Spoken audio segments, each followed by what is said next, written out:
If capitalism is so great, why does it have to be bailed out by socialism every 10 years? Pure capitalism will always crash and burn unless corporations are allowed to fail. What we keep seeing every 10 years is corporate socialism, monsieur.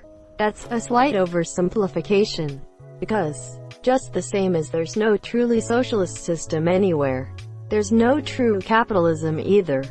You'd essentially need to get rid of all forms of government support and backing and any form of welfare schemes. You'd need to effectively scrap all taxes or flat rate them all. And stop propping anything up or bailing anyone out. Socialism does not mean when the government does something. Socialism refers to an economic system in which capital is socially owned. Government expenditures funded via taxing private enterprise and privately owned capital is decidedly not socialism, monsieur. And by whose definition is that a socialism? Even among staunch socialists is a flexible and debated term, so where are you getting such a concrete definition, if you don't mind me asking? You use a negative blanket statement for capitalism and a positive blanket statement for socialism, monsieur. Of course your statement makes sense. Socialism things or services are good. Socialism nations are failures. History proves this. Capitalism has many flaws but has still proven to be the best system, monsieur. Look at Japan's restructuring after World War II by the United States. They are third in GDP ranking. That was done through capitalism, monsieur. Don't think GDP matters. Live in a country with mid-level GDP and tell me it doesn't matter. Name a single socialism nation. Hard question to ask of someone who clearly doesn't know what socialism is. He probably thinks that a country calling itself socialist equals socialist, monsieur. North Korea is a democracy then. Most people who seem to bitch about it don't. If socialism is so great, then why does every socialist nation fail?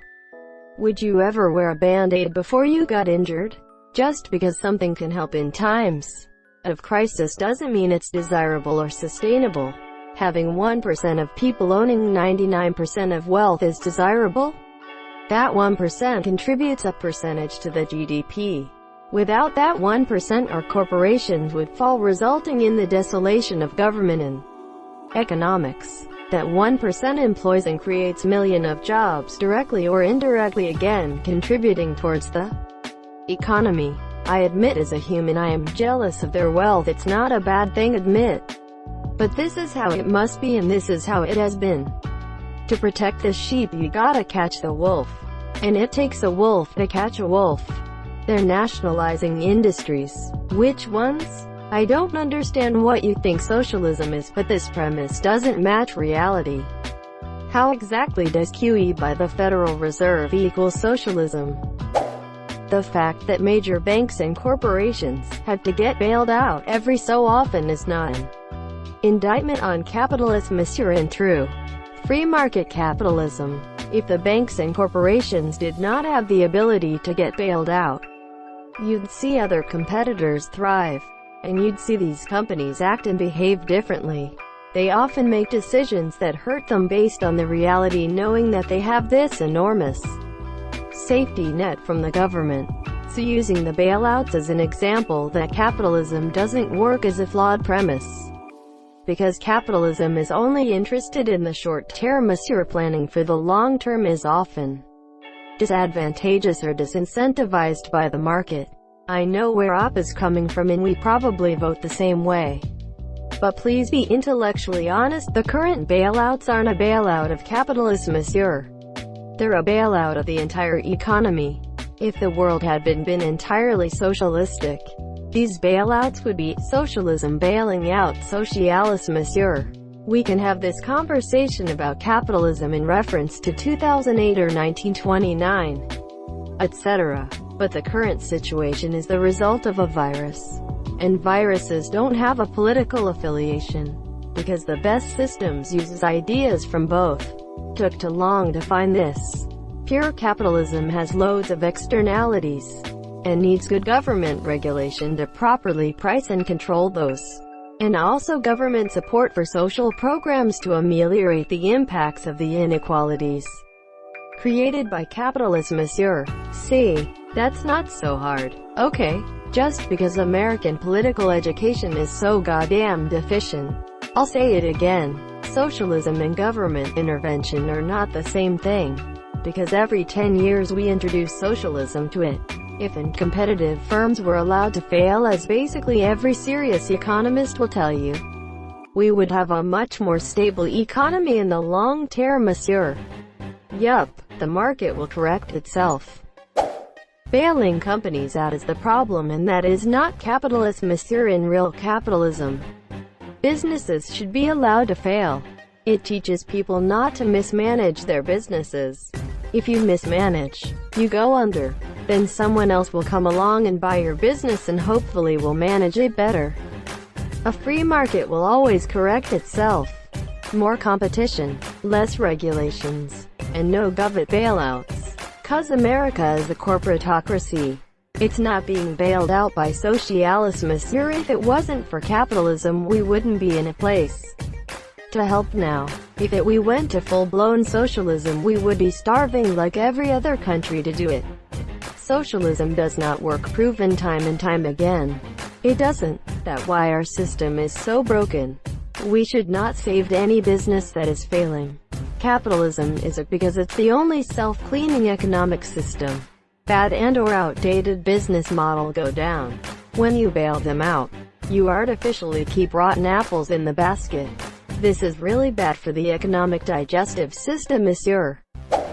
F for capitalism, monsieur. F. It's usually caused by stupid people. Before the housing crisis, people were buying houses they knew they couldn't afford. If people weren't fucking morons and avoided debt to the best of their ability and didn't overspend, we wouldn't need bailouts.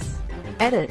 Capitalism is ran by the people. Think about it. If all of us decided to not get Dunkin' Donuts, they'd go out of business. Alright, to all of you, I don't care which side you're on. You're all acting like idiots.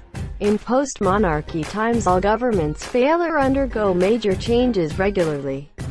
Almost every global power has had a new government and/or system put into place between World War I and now. The US may be one of the youngest countries, but the US government is a dinosaur by global standards.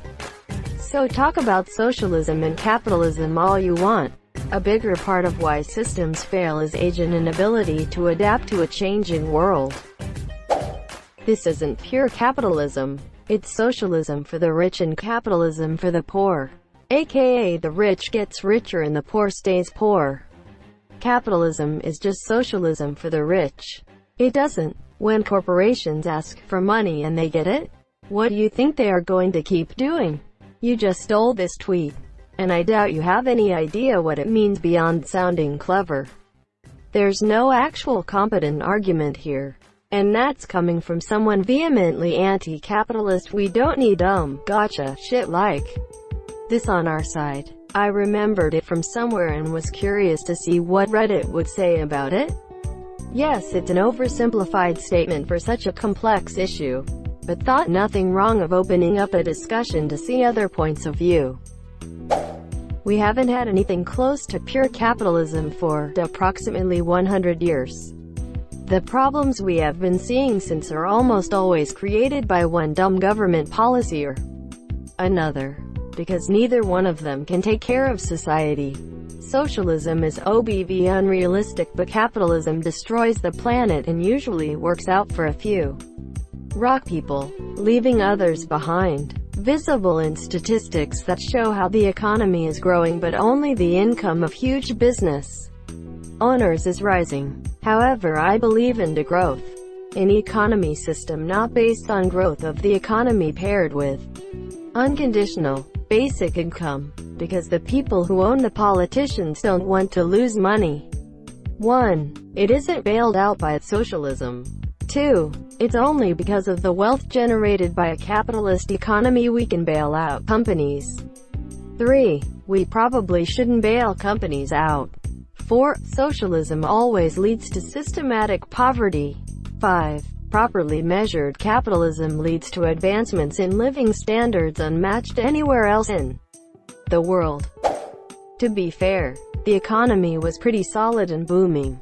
Worker wages were going up gradually too, due to competition for labor. Nobody really expected COVID-19 to pop up when it did. There were, to be precise, people worried about a pandemic causing economic issues eventually. But we can safely say that this time the economic collapse is really not the economy's fault. It is quite a bit different than 2007 when shitty financial practices wiped out banks and housing. We don't have capitalism in the US. We have a pseudo-socialism capitalism monster hybrid. You're missing the most important point, which is, according to the right, fuck the poors. Definitely a funny point you raise here. You occasionally need fever to throw out the bad germs. Thank you so much for watching and have a good day.